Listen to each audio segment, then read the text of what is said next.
सरदार मनविंदर सिंह ग्यासपुरा इन्हां ने दस्सिया कि हौंद चिल्लड़ दे विच मेरा ड्राइवर फैक्ट्री दे विच वो दसदा कि उत्थे बड़ा भयानक कतलेआम होया। इहो जिहा भयानक कतलेआम जिस दियां निशानियां उवें जिवें जलियांवाले बाग दे विच उस तरह दियां निशानियां जिहड़ियां ने वो अज भी उत्थे पईयां ने। जदों देश की वंड होई उस तो पहलां भी उत्थे कतलेआम होया 1947 दे विच, उदों मुसलमानां दा कतलेआम होया सी, उस तो बाद सिखां दा होया। ते मैं नहीं चाहुंदा कि आउण वाले समय 'च किसी होर कौम दा कतलेआम होवे। नेक चंद जी साडे विच नहीं रहे जिन्हां ने रॉक गार्डन बनाया। मैनूं कहंदे मैं बजुर्ग हाँ, मैनूं तुसीं हवाई जहाज़ राहीं लै चलो। जदों मौके ते गए तो नेक चंद जी उत्थे धाहां मार के रोण लग पे। ਜਿਹੜੇ ਇੱਕ ਹੱਸਦੇ ਵਸਦੇ ਪਰਿਵਾਰ ਉਹਨਾਂ ਨੂੰ ਜਿਉਂਦਿਆਂ ਹੀ ਇੱਥੇ ਸਾੜ ਕੇ ਮਾਰ ਕੇ ਤੇ ਇੱਥੇ ਕੋਹ ਕੇ ਸ਼ਹੀਦ ਕਰ ਦਿੱਤਾ ਗਿਆ। ਕਹਿੰਦਾ ਜੀ ਸਰਦਾਰੋ ਤੁਹਾਡੇ ਤੇ ਬਹੁਤ ਵੱਡਾ ਲਾਮਾ ਹੋਵੇਗਾ ਜੇ ਤੁਸੀਂ ਇੱਥੇ ਜੈਨੋਸਾਈਡ ਮੈਮੋਰੀਅਲ ਨਹੀਂ ਬਣਾਉਂਦੇ। ਕਮਿਸ਼ਨ ਵੀ ਬਣਿਆ ਸੀਗਾ 273 ਦੇ ਕਰੀਬ ਜਾਚਕਾਵਾਂ ਸੀਗੀਆਂ, ਉਹਦੇ ਤੇ ਨਿਆਂ ਮਿਲਿਆ ਪਰਿਵਾਰਾਂ ਨੂੰ। ਠੀਕ ਹੈ, ਉਸੇ ਤਰ੍ਹਾਂ ਦਾ ਹੀ ਨਿਆਂ ਮਿਲਣਾ ਚਾਹੀਦਾ ਸੀ। ਦੇਖੋ ਮੈਂ ਨਾ ਜਸਟਿਸ TP ਗਰਗ ਜੀ ਨੂੰ ਮਿਲਿਆ, ਕਹਿੰਦਾ ਜੀ ਸਪਸ਼ਟ ਮੈਂ ਤੁਹਾਨੂੰ ਦੱਸ ਦਿਆਂ ਮੈਂ ਮੁਆਵਜ਼ਾ ਤਾਂ ਬਹੁਤ ਦੇ ਦਿਆਂਗਾ, पर जे तुसी कहो कि हुण दोषी इन्ने चिर बाद लभ के उन्हां दे विरुद्ध कोई कार्रवाई हो जाए ये असंभव है। वो भी बेवस हो गए सी, पता नहीं की इहो जी गल। देश की पार्लीमेंट दे विच, राज्य सभा दे विच, पंजाब की विधान सभा दे विच, फिर हरियाणे की विधान सभा दे विच मामला उठिया। फिर असीं इहनूं संयुक्त राष्ट्र को लै गए, फिर यूनैस्को दे विच असीं गए। असीं कहा कि किसी भी तरीके दे नाल ये जगह जिहड़ी असीं प्रजर्व करनी है और इत्थे एक जैनोसाइड मैमोरीअल बनाउणा है। श्री अकाल तख्त साहब के उस वेले के जथेदार ਗਿਆਨੀ गुरबचन सिंह सन आ गए। जथेदार साहब ने ऐलान किया कि इत्थे एक जैनोसाइड मैमोरीअल बनाया जाएगा। सरदार अवतार सिंह मक्कड़ उन्होंने असीं कहा कि एग्जैक्टिव च मता पास करो। उन्होंने मता पास किया। जिस बाबा जी नूं असीं सेवा दी वो जा रहे सी जलंधर तो अमृतसर साहब दर्शन करन, रस्ते च खड़े ट्रक दे विच उन्हां दी गड्डी वजी, उन्हां दी डैथ हो गई। पेंडिंग मामला अजे भी इन्ने समा बीत गया। मेरे मन ते बोझ है कि असीं जैनोसाइड मैमोरीअल की गल कही सी। ਪਿੰਡ ਦੇ ਸਰਪੰਚ ਜਿਹੜੇ ਸੀਗੇ ਤਨਵੰਸ ਸਿੰਘ, ਉਹਨਾਂ ਨੇ ਜਿਹੜੀ ਉਸ ਦਿਨ ਕਹਿੰਦੇ ਅਗਲੇ ਦਿਨ ਜਾ ਕੇ FIR ਵੀ ਲਿਖਵਾਈ ਹੈ। ਨੀਅਤ ਹੈ ਨਾ ਬਦਨੀਤੀ ਵਾਲੀ ਕਿ ਇੱਥੇ ਇਨਸਾਫ ਨਹੀਂ ਦੇਣਾ ਸਿੱਖਾਂ ਨੂੰ। ਪੀੜਤ ਪਰਿਵਾਰ ਤਾਂ ਗੁਹਾਰ ਲਾਉਂਦੇ ਥੱਕ ਗਏ। ਇੱਥੇ ਇੱਕ ਹੋਰ ਬੜੀ ਵੱਡੀ ਘਟਨਾ ਵਾਪਰੀ। ਇੱਕ ਇੰਦਰਜੀਤ ਸਿੰਘ ਨਾਂ ਦਾ ਫੌਜੀ ਰੇਲ ਦੇ ਵਿੱਚ ਸਫ਼ਰ ਕਰ ਰਿਹਾ ਸੀ ਤਾਂ ਕੁਝ ਲੋਕਾਂ ਨੇ ਕਿਹਾ ਕਿ ਸਰਦਾਰਾਂ ਨੂੰ ਰੇਲਾਂ ਦੇ ਵਿੱਚੋਂ ਕੱਢ ਕੇ ਮਾਰਿਆ ਜਾ ਰਿਹਾ ਤੇ ਉਹਨੂੰ ਕਿਹਾ ਕਿ ਤੁਸੀਂ ਇੱਕ ਸਰਦਾਰਾਂ ਦਾ ਪਿੰਡ ਹੀ ਲਾਗੇ ਹੌਂਦ ਚਿੱਲੜ, ਤੁਸੀਂ ਉੱਥੇ ਚਲੇ ਜਾਓ, ਉੱਥੇ ਸ਼ਰਨ ਲੈ ਲਓ। ਲੇਕਿਨ ਜਦੋਂ ਭੀੜ ਆਈ ਜਿਨ੍ਹਾਂ ਨੇ ਸਾਰਾ ਪਿੰਡ ਨੂੰ ਜਿਹੜਾ ਸਾੜ ਦਿੱਤਾ, 32 ਸਿੱਖਾਂ ਨੂੰ ਜਿੰਦਾ ਜਲਾਤਾ, ਉੱਥੇ ਖੂਹ ਸੀ ਉਹਦੇ ਵਿੱਚ ਸੁੱਟ ਦਿੱਤਾ, ਤਾਂ ਉਹ ਇੰਦਰਜੀਤ ਸਿੰਘ ਵੀ ਮਾਰਿਆ ਗਿਆ ਨਾਲ। ਜਿਨ੍ਹਾਂ ਕੋਲ ਸ਼ਰਨ ਲੈਣ ਆਇਆ ਉਹਨਾਂ ਦੇ ਨਾਲ ਉਹ ਵੀ ਮਾਰਿਆ ਗਿਆ।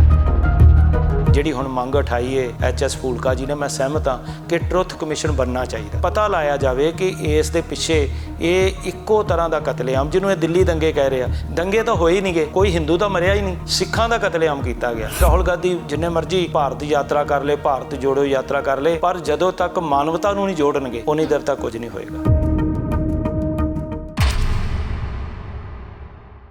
ਸਿੱਖ ਗਦਾਰ ਨੇ ਤੇ ਅਸੀਂ ਇਹਨਾਂ ਨੂੰ ਕਤਲ ਕਰ ਦੇਵਾਂਗੇ। ਜੇ ਤੁਸੀਂ ਇਹਨਾਂ ਨੂੰ ਬਚਾਉਣ ਦੇ ਲਈ ਅੱਗੇ ਆਏ ਤੇ ਤੁਸੀਂ ਵੀ ਨਹੀਂ ਬਚੋਗੇ। ਉਹ 400-500 ਦੀ ਗਿਣਤੀ ਵਿੱਚ ਸਨ ਤੇ ਉਹਨਾਂ ਨੇ ਆਉਂਦਿਆਂ ਹੀ ਅੱਗਾਂ ਲਗਾ ਦਿੱਤੀਆਂ, ਪੱਥਰਾ ਸ਼ੁਰੂ ਕਰ ਦਿੱਤਾ। ਉਹ ਇੱਕ ਸ਼ਾਮ ਪਹਿਲਾਂ ਵੀ ਆਏ ਸਨ, ਪਰ ਇਸ ਵਾਰ ਉਹ 2 ਬੱਸਾਂ ਭਰ ਕੇ ਆਏ ਸਨ ਤੇ ਉਹਨਾਂ ਨੇ ਆ ਕੇ ਸਿੱਖਾਂ ਦਾ ਕਤਲੇਆਮ ਕੀਤਾ।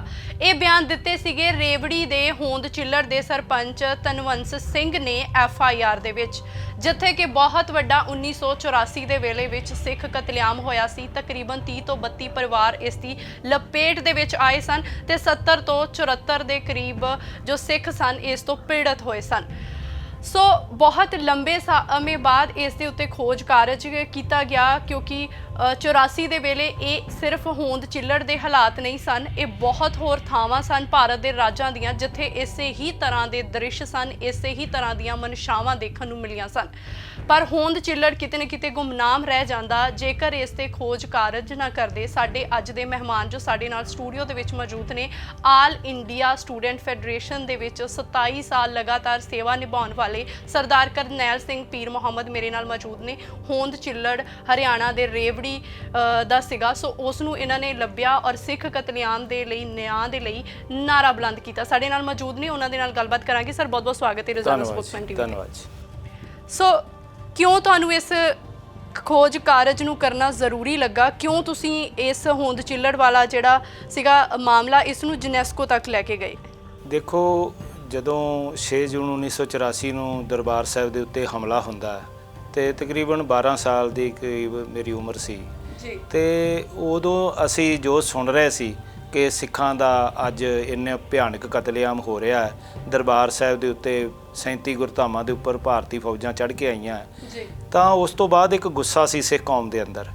ਉਸ ਗੁੱਸੇ ਨੂੰ ਅੱਗੇ ਜਾ ਕੇ ਭਾਈ ਬਿਆਨ ਸਿੰਘ ਜੀ, ਭਾਈ ਸਤਵੰਤ ਸਿੰਘ ਜੀ, ਭਾਈ ਕੇਰ ਸਿੰਘ ਜੀ ਨੇ ਉਹ ਦੇਸ਼ ਦੀ ਪ੍ਰਧਾਨ ਮੰਤਰੀ ਇੰਦਰਾ ਗਾਂਧੀ ਦਾ ਕਤਲ ਕਰਕੇ ਆਪਣਾ ਗੁੱਸਾ ਠੰਡਾ ਕੀਤਾ। ਉਹਨਾਂ ਨੇ ਕਿ ਉਹਨਾਂ ਨੇ ਇਹ ਮਹਿਸੂਸ ਕੀਤਾ ਕਿ ਦੇਸ਼ ਦੀ ਪ੍ਰਧਾਨ ਮੰਤਰੀ ਇੱਕ ਆਜ਼ਾਦ ਦੇਸ਼ ਦੇ ਅੰਦਰ, ਜਿਸ ਦੇ ਲਈ ਸਭ ਤੋਂ ਵੱਧ ਸਿੱਖਾਂ ਨੇ ਕੁਰਬਾਨੀਆਂ ਕੀਤੀਆਂ, ਫਾਂਸੀਆਂ ਦੇ ਫੰਦੇ ਚੁੰਮੇ, ਤੇ ਉਹਨਾਂ ਦਾ ਹੀ ਬੱਚੇ ਤੋਂ ਲੈ ਕੇ ਬਜ਼ੁਰਗਾਂ ਤੱਕ, ਧੀਆਂ ਭੈਣਾਂ ਦੀ ਬੇਪਤੀ ਔਰ ਸ੍ਰੀ ਗੁਰੂ ਗ੍ਰੰਥ ਸਾਹਿਬ ਜੀ ਦੇ ਸਰੂਪਾਂ ਨੂੰ ਅਗਨ ਭੇਟ ਕਰਨਾ, ਇਹੋ ਜਿਹੀਆਂ ਜਦੋਂ ਘਟਨਾਵਾਂ ਉਹਨਾਂ ਨੇ ਸੁਣੀਆਂ, ਦੇਖੀਆਂ, ਅਕਾਲ ਤਖਤ ਸਾਹਿਬ ਢੱਠਾ ਦਿਖਿਆ, ਤਾਂ ਫਿਰ ਉਹਨਾਂ ਨੇ ਜਿਹੜੀ ਕਾਰਵਾਈ ਕੀਤੀ ਉਸ ਦੀ ਅਰਜੈਂਟਮੈਂਟ ਦੇ ਵਿੱਚ ਜਿਸ ਤਰੀਕੇ ਦੇ ਨਾਲ ਕਾਂਗਰਸੀ ਹਾਕਮਾਂ ਨੇ, ਮੈਂ ਇਹ ਗੱਲ ਸਪਸ਼ਟ ਕਰਾਂਗਾ ਕਿ ਦੇਸ਼ ਦੇ ਉਸ ਵੇਲੇ ਦੇ ਪ੍ਰਧਾਨ ਮੰਤਰੀ ਰਾਜੀਵ ਗਾਂਧੀ ਤੇ ਉਹਨਾਂ ਦੀ ਬ੍ਰਿਗੇਡ, ਜਿਹਦੇ ਵਿੱਚ ਇਹ ਜਿਹੜਾ ਧਰਮਦਾਸ ਸ਼ਾਸਤਰੀ ਸੀ, HK ਭਗਤ ਸੀ, ਜਗਦੀਸ਼ ਟਾਈਟਲਰ ਸੀ, ਸੱਜਣ ਕੁਮਾਰ ਸੀ, ਇਹ ਸਾਰੇ ਉਹ ਲੋਕ ਸਨ ਜਿਹੜੇ ਉਸ ਵੇਲੇ ਅਜੇ ਚੜ੍ਹਦੀ ਉਮਰ ਦੇ ਵਿੱਚ ਸਨ ਤੇ ਪਾਰਲੀਮੈਂਟ ਦੇ ਕੋਈ ਮੈਂਬਰ ਬਣਿਆ ਸੀ, ਕੋਈ ਬਲਾਕ ਪ੍ਰਧਾਨ ਸੀ, ਕੋਈ ਕਿਸੇ ਰੂਪ ਦੇ ਵਿੱਚ ਸੀ। ਇਹਨਾਂ ਸਾਰਿਆਂ ਨੇ ਮਿਲ ਕੇ ਸਿੱਖਾਂ ਦੇ ਕਤਲੇਆਮ ਨੂੰ ਜਿਹੜਾ ਅੰਜਾਮ ਦਿੱਤਾ, ਉਹਨੂੰ ਇਹਨਾਂ ਨੇ ਨਾਮ ਦੇ ਦਿੱਤਾ ਦਿੱਲੀ ਦੰਗੇ। ਉਹ ਦੰਗੇ ਨਹੀਂ ਸੀ, ਉਹ ਸਿੱਖਾਂ ਦਾ ਜੈਨੋਸਾਈਡ ਸੀ। ਤੇ ਉਸ ਦੇ ਲਈ ਸਾਨੂੰ ਜੋ ਅਸੀਂ ਜਿਵੇਂ ਇਤਿਹਾਸ ਪੜ੍ਹਿਆ, ਦੇਖਿਆ, ਵਿਚਾਰਿਆ ਕਿ ਇਹਨੂੰ ਅਸੀਂ ਪ੍ਰੂਵ ਕਰਾਉਣਾ ਹੈ ਕਿ ਇਹ ਦੰਗੇ ਨਹੀਂ, ਇਹ ਸਿੱਖਾਂ ਦੀ ਨਸਲਕੁਸ਼ੀ। ਸਭ ਤੋਂ ਪਹਿਲਾਂ ਤਾਂ ਅਸੀਂ ਅਕਾਲ ਤਖਤ ਸਾਹਿਬ ਦੇ ਜਥੇਦਾਰ ਕੋਲ ਗਏ, ਗਿਆਨੀ ਜੋਗਿੰਦਰ ਸਿੰਘ ਜੀ ਵਿਦਾਂਤੀ ਸਵਰਗਵਾਸ ਹੋ ਚੁੱਕੇ ਨੇ, ਉਹਨਾਂ ਨੂੰ ਜਾ ਕੇ ਬੇਨਤੀ ਕੀਤੀ ਕਿ ਇਹ ਹਿੰਦੂ ਸਿੱਖਾਂ ਦੀ ਲੜਾਈ ਨਹੀਂ ਸੀ, ਇਹ ਦੇਸ਼ ਦੇ ਹਾਕਮਾਂ ਨੇ ਇੱਕ ਪ੍ਰੀ ਪਲੈਨਡ ਤਰੀਕੇ ਦੇ ਨਾਲ ਸਿੱਖਾਂ ਨੂੰ ਸਬਕ ਸਿਖਾਉਣ ਲਈ ਇਹ ਕਤਲੇਆਮ ਕੀਤਾ ਔਰ ਉਸ ਦਾ ਨਾਮ ਇਹਨਾਂ ਦਿੱਲੀ ਦੰਗੇ ਰੱਖਿਆ। ਔਰ ਉਹਦੀ ਅਸੀਂ ਘੋਖ ਕਰਦੇ ਕਰਦੇ ਇਹ 18 ਰਾਜਾਂ ਦੇ ਵਿੱਚ ਤੇ ਤਕਰੀਬਨ 100 ਤੋਂ ਵੱਧ ਇਹੋ ਜਿਹੇ ਦੇਸ਼ ਦੇ ਸ਼ਹਿਰ ਸਨ ਜਿੱਥੇ ਕਤਲੇਆਮ ਹੋਇਆ ਸੀ। ਬਹੁਤੀਆਂ ਥਾਵਾਂ 'ਤੇ ਅਸੀਂ ਗਏ। ਉਸੇ ਸਮੇਂ ਦਰਮਿਆਨ ਹੀ ਸਰਦਾਰ ਮਨਵਿੰਦਰ ਸਿੰਘ ਗਿਆਸਪੁਰਾ ਜਿਹੜੇ ਇਸ ਵੇਲੇ ਪਹਿਲ ਤੋਂ MLA ਨੇ, ਇਹਨਾਂ ਨਾਲ ਸਾਡਾ ਸੰਪਰਕ ਹੋਇਆ। ਇਹਨਾਂ ਨੇ ਦੱਸਿਆ ਕਿ ਹੌਂਦ ਚਿੱਲੜ ਦੇ ਵਿੱਚ ਇੱਕ ਪਿੰਡ ਹੈ, ਮੇਰਾ ਡਰਾਈਵਰ ਫੈਕਟਰੀ ਦੇ ਵਿੱਚ, ਉਹ ਦੱਸਦਾ ਕਿ ਉੱਥੇ ਬੜਾ ਭਿਆਨਕ ਕਤਲੇਆਮ ਹੋਇਆ ਕਿ ਮੈਂ ਉਹਦੀ ਆਵਾਜ਼ ਉਠਾ ਰਿਹਾ ਪਰ ਉਸ ਪੱਧਰ 'ਤੇ ਉੱਠ ਨਹੀਂ ਰਹੀ, ਤੇ ਤੁਸੀਂ ਚੱਲੋ ਨਾਲ ਤੇ ਆਪਾਂ ਜਾ ਕੇ ਉੱਥੇ ਇਸ ਗੱਲ ਨੂੰ ਤੁਸੀਂ ਦੇਖੋ। ਫਿਰ ਅਸੀਂ ਮੀਡੀਆ ਦੇ ਨਾਲ ਗੱਲ ਕੀਤੀ ਤੇ ਮੀਡੀਆ ਨੂੰ ਲੈ ਕੇ ਮੈਂ ਤੇ ਮੇਰਾ ਇੱਕ ਸਾਥੀ ਦਵਿੰਦਰ ਸਿੰਘ ਸੋਢੀ ਸੀ, ਅਸੀਂ ਜਦੋਂ ਇੱਥੋਂ ਤੁਰੇ ਤਾਂ ਜੀਰਕਪੁਰ ਦੇ ਵਿੱਚ ਜਾ ਕੇ ਉਹ ਮੀਡੀਆ ਵਾਲੇ ਵੀ ਸਾਡੇ ਨਾਲੋਂ ਉਹਨਾਂ ਅਸਮਰਥਾ ਜ਼ਾਹਰ ਕੀਤੀ ਕਿ ਅਸੀਂ ਨਹੀਂ ਜਾ ਸਕਦੇ, ਇਹੋ ਜਿਹੇ ਭਿਆਨਕ ਜਗ੍ਹਾ 'ਤੇ ਤੁਸੀਂ ਜਾ ਰਹੇ ਹੋ। ਫਿਰ ਅਸੀਂ ਉਸ ਰਾਤ ਮਨਵਿੰਦਰ ਸਿੰਘ ਗਿਆਸਪੁਰਾ ਦੇ ਘਰ ਰਹੇ ਤੇ ਸਵੇਰੇ ਅੰਮ੍ਰਿਤ ਵੇਲੇ ਗੁਰੂ ਪਾਤਸ਼ਾਹ ਦੇ ਚਰਨਾਂ 'ਚ ਅਰਦਾਸ ਕੀਤੀ। ਉਹਨਾਂ ਦੀ ਧਰਮ ਪਤਨੀ ਨੇ ਕੜਾਹ ਪ੍ਰਸ਼ਾਦ ਬਣਾਇਆ। ਅਰਦਾਸ ਕਰਨ ਤੋਂ ਬਾਅਦ ਅਸੀਂ ਫਿਰ ਸਰਦਾਰ ਸੰਤੋਖ ਸਿੰਘ ਸਾਹਨੀ ਤੇ ਹੋਰ ਬਹੁਤ ਸਾਰੇ ਜਿਹੜੇ ਉੱਥੋਂ ਦੇ ਪਤਵੰਤੇ ਸੱਜਣ ਸਨ ਗੁੜਗਾਉਂ ਦੇ, ਉਹਨਾਂ ਨੂੰ ਨਾਲ ਲਿਆ ਤੇ ਅਸੀਂ ਹੌਂਦ ਚਿੱਲੜ ਪਹੁੰਚ ਗਏ। ਤੇ ਫਿਰ ਉੱਥੇ ਅਸੀਂ ਮੀਡੀਆ ਜਿਹੜਾ ਮੌਕੇ 'ਤੇ ਮੌਜੂਦ ਸੀ, PTC ਦੇ ਜਾਂ ਹੋਰ ਜਿਹੜੇ 3-4 ਉਦੋਂ day and night TV channel ਸੀ, ਤੇ ਉਹਨਾਂ ਸਾਰਿਆਂ ਨਾਲ ਗੱਲਬਾਤ ਕਰਕੇ ਤੇ ਅਸੀਂ ਉਹ ਸਾਰਾ ਮੀਡੀਆ ਦੇ ਵਿੱਚ ਉਜਾਗਰ ਕੀਤਾ। ਜਦੋਂ ਕਿਸ ਤਰ੍ਹਾਂ ਦੇ ਉੱਥੇ ਦੇ ਹਾਲਾਤ ਸੀ? ਤੁਸੀਂ ਕਹਿ ਰਹੇ ਸੀਗੇ ਕਿ ਬਹੁਤ ਸਾਰੇ ਲੋਕ ਤਾਂ ਰਾਹ 'ਚੋਂ ਹੀ ਮੁੜ ਗਏ ਕਿ ਇੰਨੀ ਐਦਾਂ ਦੀ ਥਾਂ 'ਤੇ ਅਸੀਂ ਜਾ ਨਹੀਂ ਸਕਦੇ। ਉਸ ਵੇਲੇ ਕਿੱਦਾਂ ਦੇ ਹਾਲਾਤ ਸੀ? ਕਿੰਨੇ ਸਾਲਾਂ ਬਾਅਦ ਤੁਸੀਂ ਉੱਥੇ ਦੇਖੋ ਜੀ, ਉੱਥੇ ਲੋਕ ਡਰਦੇ ਸੀ ਕਿ ਇਸ ਪਿੰਡ ਦੇ ਵਿੱਚ ਐਡਾ ਭਿਆਨਕ ਕਤਲੇਆਮ ਹੋਇਆ। ਕਹਿੰਦੇ ਉੱਥੋਂ ਦੀ ਕੋਈ ਇੱਟ ਵੀ ਨਹੀਂ ਚੁੱਕ ਕੇ ਖੜਦਾ। ਹਾਂ, ਉੱਥੇ ਇੰਨਾ ਲੋਕ ਇਸ ਗੱਲ ਦਾ, ਉੱਥੇ ਇੱਕ ਮੰਦਿਰ ਵੀ ਬਣਿਆ ਹੋਇਆ, ਇੱਕ ਗੁਰਦੁਆਰਾ ਸਾਹਿਬ ਸੀ, ਪਿੰਡ ਸੀ ਨਾ, ਉਸ ਪਿੰਡ ਦੇ ਵਿੱਚ ਇੱਕ ਹੌਦੀ, ਜਿਸ ਕਰਕੇ ਇਹਨੂੰ ਹੌਂਦ ਚਿੱਲੜ ਕਿਹਾ ਜਾਂਦਾ। ਇੱਕ ਜਦੋਂ ਦੇਸ਼ ਦੀ ਵੰਡ ਹੋਈ ਉਸ ਤੋਂ ਪਹਿਲਾਂ ਵੀ ਉੱਥੇ ਕਤਲੇਆਮ ਹੋਇਆ 1947 ਦੇ ਵਿੱਚ, ਉਦੋਂ ਮੁਸਲਮਾਨਾਂ ਦਾ ਕਤਲੇਆਮ ਹੋਇਆ ਸੀ, ਉਸ ਤੋਂ ਬਾਅਦ ਸਿੱਖਾਂ ਦਾ ਹੋਇਆ। ਤੇ ਮੈਂ ਨਹੀਂ ਚਾਹੁੰਦਾ ਕਿ ਆਉਣ ਵਾਲੇ ਸਮੇਂ 'ਚ ਕਿਸੇ ਹੋਰ ਕੌਮ ਦਾ ਕਤਲੇਆਮ ਹੋਵੇ। ਅਸੀਂ ਇਨਸਾਫ ਚਾਹੁੰਦੇ ਸੀ। ਇਨਸਾਫ ਲਈ ਇੱਕ ਫਿਰ ਜਦੋਜਹਿਦ ਹੋਈ ਔਰ ਦੇਸ਼ ਦੀ ਪਾਰਲੀਮੈਂਟ ਦੇ ਵਿੱਚ, ਰਾਜ ਸਭਾ ਦੇ ਵਿੱਚ, ਫਿਰ ਇਸੇ ਤਰ੍ਹਾਂ ਪੰਜਾਬ ਦੀ ਵਿਧਾਨ ਸਭਾ ਦੇ ਵਿੱਚ, ਫਿਰ ਹਰਿਆਣੇ ਦੀ ਵਿਧਾਨ ਸਭਾ ਦੇ ਵਿੱਚ ਮਾਮਲਾ ਉੱਠਿਆ। ਫਿਰ ਅਸੀਂ ਇਹਨੂੰ ਸੰਯੁਕਤ ਰਾਸ਼ਟਰ ਕੋਲ ਲੈ ਗਏ, ਫਿਰ ਯੂਨੈਸਕੋ ਦੇ ਵਿੱਚ ਅਸੀਂ ਗਏ। ਅਸੀਂ ਕਿਹਾ ਕਿ ਕਿਸੇ ਵੀ ਤਰੀਕੇ ਦੇ ਨਾਲ ਇਹ ਜਗ੍ਹਾ ਜਿਹੜੀ ਅਸੀਂ ਪ੍ਰਜ਼ਰਵ ਕਰਨੀ ਹੈ ਔਰ ਇੱਥੇ ਇੱਕ ਜੈਨੋਸਾਈਡ ਮੈਮੋਰੀਅਲ ਬਣਾਉਣਾ। ਸ੍ਰੀ ਅਕਾਲ ਤਖਤ ਸਾਹਿਬ ਦੇ ਉਸ ਵੇਲੇ ਦੇ ਜਥੇਦਾਰ ਗਿਆਨੀ ਗੁਰਬਚਨ ਸਿੰਘ ਸਨ ਆ ਗਏ 2011 ਦੇ ਵਿੱਚ। ਉਹਨਾਂ ਨੂੰ ਅਸੀਂ ਬੇਨਤੀ ਕੀਤੀ, ਉਹ ਮੌਕੇ 'ਤੇ ਗਏ, ਉੱਥੇ ਇੱਕ ਵੱਡਾ ਇਕੱਠ ਕੀਤਾ। ਉਸ ਇਕੱਠ ਦੇ ਵਿੱਚ ਜਥੇਦਾਰ ਸਾਹਿਬ ਨੇ ਐਲਾਨ ਕੀਤਾ ਕਿ ਇੱਥੇ ਇੱਕ ਜੈਨੋਸਾਈਡ ਮੈਮੋਰੀਅਲ ਬਣਾਇਆ ਜਾਵੇਗਾ। ਉਹਦਾ ਬਕਾਇਦਾ ਇੱਥੇ ਜਿਹੜੀ ਆ ਤਸਵੀਰ ਵੀ ਹੈਗੀ ਹੈ, ਆ ਸਿੰਘ ਸਾਹਿਬ ਜੀ ਦੇ ਨਾਲ ਮੈਂ ਖੜਾ। ਇਹ ਜਿਹੜਾ ਜੈਨੋਸਾਈਡ ਮੈਮੋਰੀਅਲ ਦਾ ਨੀਂਹ ਪੱਥਰ ਰੱਖਿਆ ਸੀ। ਤੇ ਫਿਰ ਸ਼੍ਰੋਮਣੀ ਗੁਰਦੁਆਰਾ ਪ੍ਰਬੰਧਕ ਕਮੇਟੀ ਦੇ ਪ੍ਰਧਾਨ ਜਿਹੜੇ ਉਸ ਵੇਲੇ ਦੇ ਸਨ ਸਰਦਾਰ ਅਵਤਾਰ ਸਿੰਘ ਮੱਕੜ, ਉਹਨਾਂ ਨੂੰ ਅਸੀਂ ਕਿਹਾ ਕਿ ਐਗਜੈਕਟਿਵ 'ਚ ਮਤਾ ਪਾਸ ਕਰੋ।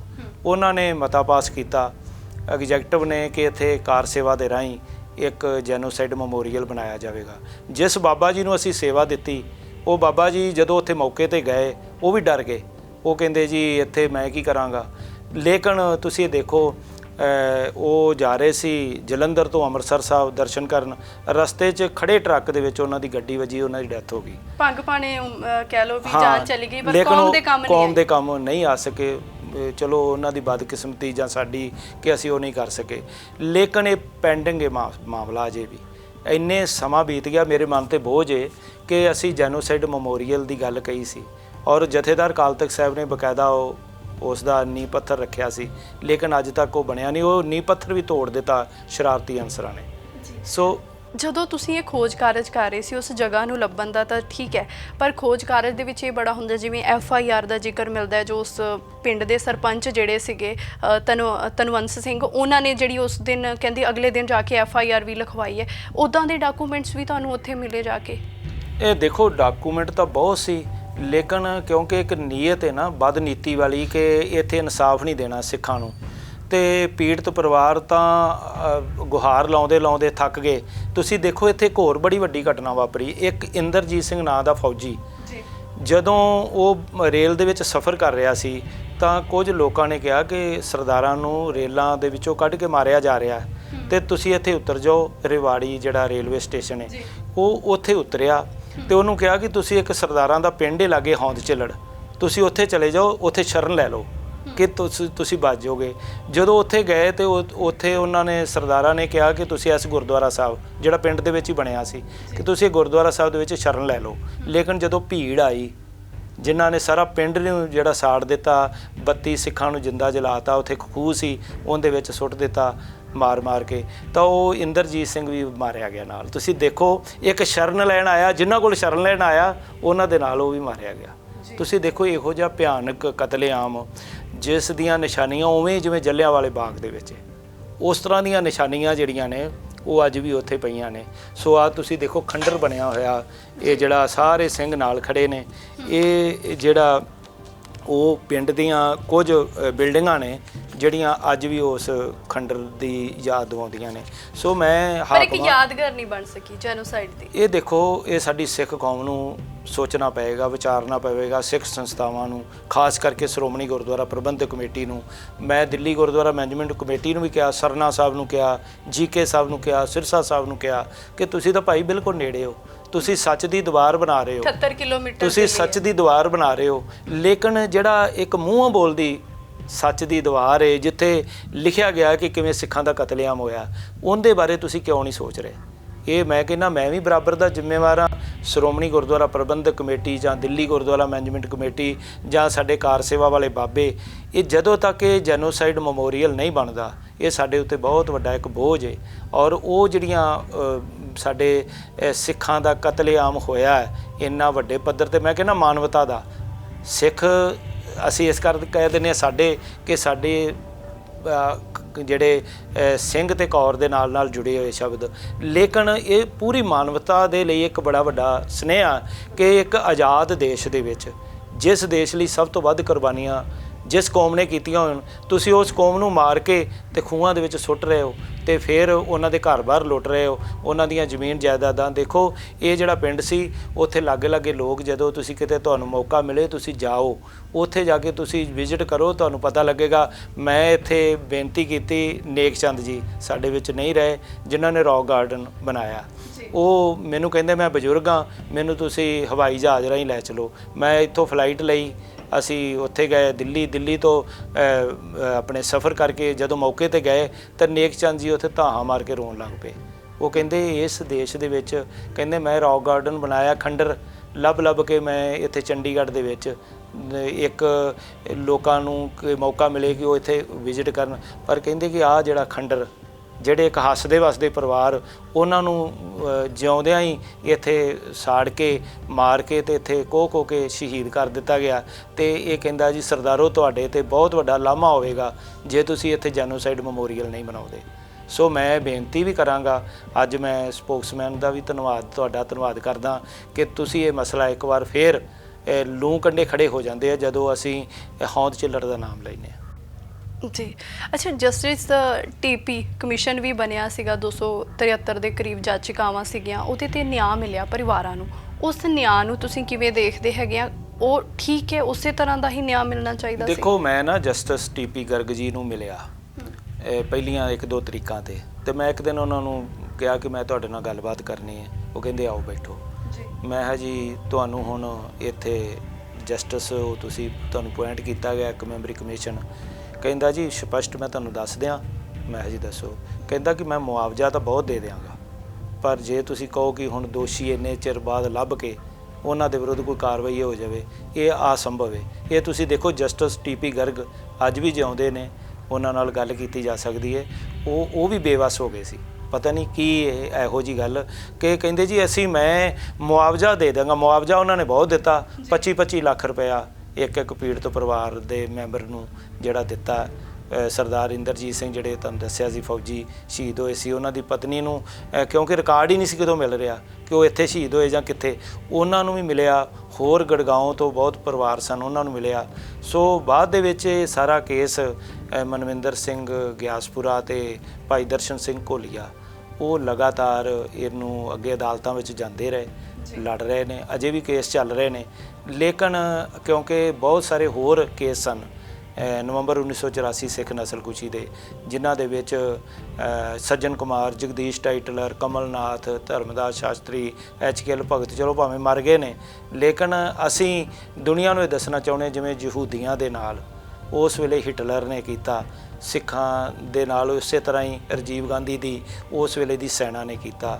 ਸੈਨਾ ਮੈਂ ਇਹ ਕਹਾਂਗਾ ਕਿ ਜਿਹੜੇ ਉਸ ਵੇਲੇ ਉਹਦੇ ਕਾਂਗਰਸੀ ਕਰਿੰਦੇ ਸਨ, ਉਹਨਾਂ ਨੇ ਸਿੱਖਾਂ ਦਾ ਇੱਕ ਮਿੱਥ ਕੇ ਕਤਲੇਆਮ ਕਰਾਇਆ। ਸੋ ਅਸੀਂ ਚਾਹੁੰਦੇ ਹਾਂ ਕਿ ਯਹੂਦੀਆਂ ਵਾਂਗ ਅਸੀਂ ਸਾਰੇ ਇਕਜੁੱਟ ਹੋਈਏ, ਆਪਣੀ ਕੌਮ ਪ੍ਰਤੀ ਸਮਰਪਿਤ ਹੋਈਏ। ਆਹ ਦਿਨ ਨੇ, ਇਹਨਾਂ ਦਿਨਾਂ ਦੇ ਵਿੱਚ ਤੁਸੀਂ ਦੇਖੋ ਪ੍ਰਧਾਨਗੀਆਂ ਦੀਆਂ ਲੜਾਈਆਂ ਲੜੀਆਂ ਜਾ ਰਹੀਆਂ। ਮੈਂ ਤਾਂ ਆਪਣੀ ਕੌਮ ਨੂੰ ਇਹ ਗੱਲ ਕਹਿਣਾ ਕਿ ਜੇ ਸਾਡੀ ਕੌਮ ਦੀ ਜਿਹੜੀ ਪੀੜ੍ਹੀ ਹੈ ਉਹਨੂੰ ਤੁਸੀਂ ਦੱਸਣਾ ਚਾਹੁੰਦੇ ਹੋ ਕਿ ਕਿਵੇਂ ਸਾਡੇ ਗੁਰੂ ਸਾਹਿਬਾਨ ਨੇ ਲੜਾਈਆਂ ਲੜੀਆਂ ਤੇ ਕਿਵੇਂ ਸਾਡੇ ਸਿੱਖਾਂ ਨੇ ਜ਼ਬਰ ਜ਼ੁਲਮ ਆਪਣੇ ਮੌਜੂਦਾ ਸਮੇਂ ਦੇ ਵਿੱਚ ਆਪਣੇ ਪਿੰਡੇ 'ਤੇ ਚੱਲਿਆ, ਉਹਦੀਆਂ ਮੂੰਹ ਬੋਲਦੀਆਂ ਤਸਵੀਰਾਂ। ਇਕੱਲਾ ਇੱਥੇ ਨਹੀਂ, ਅਸੀਂ ਇੱਧਰ ਗਏ ਸੀ ਰਿਆਸੀ, ਇਹ ਜੰਮੂ ਕਸ਼ਮੀਰ ਦੇ ਵਿੱਚ ਰਿਆਸੀ ਇੱਕ ਤਲਵਾੜਾ ਟਾਊਨਸ਼ਿਪ, ਉੱਥੇ 17 ਸਿੱਖਾਂ ਨੂੰ ਜਦੋਂ ਗੁਰੂ ਨਾਨਕ ਦੇਵ ਜੀ ਦਾ ਗੁਰਪੁਰਬ ਮਨਾ ਰਹੇ ਸੀ ਔਰ ਉਹ ਵੀ 10 ਨਵੰਬਰ ਦੇ ਲਾਗੇ ਤਾਗੇ, ਉਦੋਂ ਉਹਨਾਂ ਨੂੰ ਉੱਥੇ ਅੰਦਰ ਹੀ ਗੁਰਦੁਆਰੇ ਵਿੱਚ ਰਾੜਾ ਮਾਰ ਕੇ ਸ਼ਹੀਦ ਕਰ ਦਿੱਤਾ ਗਿਆ। ਅਸੀਂ ਉੱਥੇ ਜਾ ਕੇ ਉਹਨਾਂ ਦੀ ਵੀ ਯਾਦਗਾਰ ਬਣਾ ਕੇ ਆਏ ਹਾਂ ਔਰ ਉਹਨਾਂ ਦੀਆਂ ਸਾਰਿਆਂ ਦੀਆਂ ਤਸਵੀਰਾਂ, ਉਹਨਾਂ ਦੇ ਪਰਿਵਾਰਾਂ ਨੂੰ ਉੱਥੇ ਇਕੱਠਿਆਂ ਕੀਤਾ, ਅਖੰਡ ਪਾਠ ਸਾਹਿਬ ਕਰਾਇਆ। ਰਿਆਸੀ ਤਲਵਾੜਾ ਟਾਊਨਸ਼ਿਪ ਇਹ ਜੰਮੂ ਕਸ਼ਮੀਰ ਦੇ ਵਿੱਚ, ਜੰਮੂ ਤੋਂ ਤਕਰੀਬਨ 100-150 ਕਿਲੋਮੀਟਰ ਦੀ ਦੂਰੀ 'ਤੇ ਆ, ਪਹਾੜੀਆਂ ਦੇ ਵਿੱਚ ਇੱਕ ਬੜੀ ਰਮਣੀਕ ਜਗ੍ਹਾ, ਉੱਥੇ ਵੀ ਇਸੇ ਤਰ੍ਹਾਂ ਦਾ ਕਤਲੇਆਮ ਹੋਇਆ। ਫਿਰ ਬੋਕਾਰੋ ਸਟੀਲ ਪਲਾਂਟ ਸੀ, ਉੱਥੇ ਜਿਹੜੇ ਸਿੱਖ ਉਸ ਦਿਨ ਗਏ ਸੀ ਅੰਦਰ, ਉਹ ਵਾਪਸ ਨਹੀਂ ਮੁੜ ਕੇ ਆਏ। ਸਾਰਿਆਂ ਨੂੰ ਜਿਹੜੀਆਂ ਭੱਠੀਆਂ ਸੀ, ਜਿਹੜੇ ਚੈਂਬਰ ਸਨ, ਉਹਨਾਂ ਦੇ ਵਿੱਚ ਹੀ ਸੁੱਟ ਦਿੱਤਾ ਗਿਆ, ਉਹਨਾਂ ਨੂੰ ਉੱਥੇ ਹੀ ਸ਼ਹੀਦ ਕਰ ਦਿੱਤਾ ਗਿਆ। ਸੋ ਐਡਾ ਵੱਡਾ ਕਤਲੇਆਮ, ਦੇਸ਼ ਦੀ ਰਾਸ਼ਟਰਪਤੀ ਜਿਹੜੇ ਰਹੇ ਨੇ ਪ੍ਰਤਿਭਾ ਦੇਵੀ ਸਿੰਘ ਪਾਟਿਲ, ਉਹਨਾਂ ਦੇ ਜਿਹੜਾ ਹਲਕਾ ਸੀ ਜਲਗਾਓਂ, ਉੱਥੇ ਵੀ ਐਡੀ ਵੱਡੀ ਘਟਨਾ ਵਾਪਰੀ। ਬਹੁਤ ਸਾਰੇ ਦੇਸ਼ ਦੇ ਇਹੋ ਜਿਹੇ ਕੋਨੇ ਦੇ ਵਿੱਚ ਸਿੱਖਾਂ ਦਾ ਕਤਲੇਆਮ ਹੋਇਆ। ਇਸੇ ਕਰਕੇ ਜਿਹੜੀ ਹੁਣ ਮੰਗ ਉਠਾਈ ਹੈ HS ਫੂਲਕਾ ਜੀ ਨੇ, ਮੈਂ ਸਹਿਮਤ ਹਾਂ ਕਿ ਟਰੁੱਥ ਕਮਿਸ਼ਨ ਬਣਨਾ ਚਾਹੀਦਾ।